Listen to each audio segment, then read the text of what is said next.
Hi everyone, I'm Sarah Stone. I'm going to read to you from my novel Hungry Ghost Theater. I'm holding it up so you can see the cover. It's from WTAW Press and I love the cover. It's the story of a family of artists and activists and idealists. They struggle with mental illness. They want to make a beautiful world. They keep tripping themselves and each other up. And the novel is in a bunch of different voices. This one is the story of Ariel, one of the family teenagers who has just attempted suicide and found herself in a locked psychiatric facility. And Gina and Marjorie, a couple of the older patients, have taken her under their wing. And here they're trying to help her pull it together. Ariel sits at the table, poking at her meatloaf and suspicious gravy, rearranging the mashed potatoes to cover the food she's not eating. She says, "My mother's starting to hate me. How poisoned do you have to be for your own mother to hate you? She pretends not to. She fusses over me. She has all kinds of plans for my success. She doesn't know it's already over for me. I'm not going to live that life." "At least you talk to her," Gina says. "And hate is a little strong. Maybe she's ambivalent." Gina takes her napkin, folds it, and begins to tear out a circle. "I have 2 children. My daughter wrote a letter saying that it's better for her if we have no further contact. Her therapist encouraged her.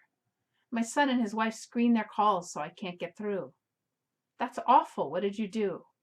"Oh, blunt. Well, why not? I don't know, Ariel. I was always in a lot of trouble myself, and children don't forgive the mother. They're good kids. I wish they would tell me what I did so I could make it better. But sometimes there isn't any better." She holds up a torn circle of napkin. The edge is ragged. "At least you talk to your mother. So this is a medal. When you wear it, you and I will know what it's for." Ariel puts the medal in her buttonhole, but her face shows panic. "You all look after me, but you shouldn't. You won't when you know what I like. I'm not a person, I'm a disease." Marjorie strokes her shoulder. She and Jean exchange glances, and Marjorie says, "We're all done for already. There's no one left to infect. Maybe the animals." Gina says, "You don't want to die. You want your impossible family to die so you can be free to be your own little poisonous self. That's okay, it's natural." She's trying to hurry it up a little. She hates to miss the beginning of Jeopardy. She doesn't know who to root for unless she knows their stories. Gina has finished more than 90% of her food, which is the same as 100% for points purposes. "Tell Dr. Schiller that you had a realization in the middle of the night. Tell him you were lying there feeling abandoned and you wanted to commit suicide, and suddenly you had a memory of being in your crib. No, better make it your bed. You were crying for your mother and no one came. Don't say any more. He's going to want to have a part in your realization. You're looking to discover with his help that your suicidal urges are meant as a weapon against the mother who wasn't there." Marjorie says, "Damn, you're good." "Aren't I, though? What a career I could have in the shrinking business." Ariel stares at them. "It's not that they don't give and give, but it all rots when it hits me. It's not their fault." The tears spurt out. Gina gives her shoulder a squeeze. "Say all that to Dr. Schiller. The tears would be good, too. Probably if they injected the brain of a chimpanzee with whatever you've got going on, it would attempt suicide, too, and come up with a good story to explain it." Marjorie smiles, kind, not too involved. "It's like malaria or colds. You won't be sick all the time, but you'll be susceptible. The hard part is remembering that it's temporary." Gina says, "That's it. When you sit around dreaming about it, you waste your brain. You have a nice little brain, Ariel. Think of something else to do with it." "I can't." She bows her head, still crying. Gina jabs her in the thigh with a fork, hard enough to bruise. Shocked, Ariel stares at Gina, who smiles and nods. "There you go. Step 1, like I told you at breakfast, learn to keep it together at meals. And in group, too. Never let them see you like this.